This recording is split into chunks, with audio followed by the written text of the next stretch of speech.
બનાસકાંઠાના વાવ તાલુકામાં દર ચોમાસે સર્જાતી જળભરાવની ગંભીર સમસ્યાને લઈને મુખ્યમંત્રીએ આજે માડકા ગામની મુલાકાત લીધી હતી।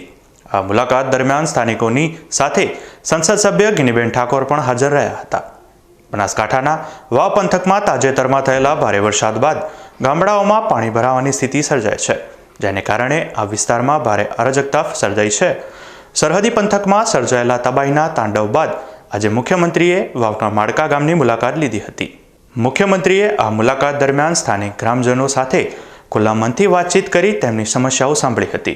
આ ઉપરાંત સ્થાનિક સંસદ સભ્ય ગિનીબેન ઠાકોર પણ વાવ પંથકના અન્ય ગામડાઓની ગંભીર પરિસ્થિતિ અંગે મુખ્યમંત્રીને રજૂઆત કરી હતી। આ રજૂઆત અને મુલાકાત બાદ મુખ્યમંત્રીએ સ્થાનિકોને ખાતરી આપી હતી કે આ જળભરાવની સમસ્યાનો કાયમી ઉકેલ લાવવા માટે ઝડપી અને યોગ્ય પ્રયાસો કરવામાં આવશે। આ નિર્ણયથી સ્થાનિકોમાં આશા જાગી છે કે ભવિષ્યમાં તેમને વરસાદી પાણીની મુશ્કેલીઓમાંથી રાહત મળશે। મુખ્યમંત્રીની આ મુલાકાત અને ખાતરીથી સ્થાનિકોએ મોટી રાહત મળી છે। હવે જોવાનું રહ્યું છે કે તંત્ર દ્વારા આ સમસ્યાના નિવારણ માટે ક્યારે અને કેવા પગલાં ભરવામાં આવે છે।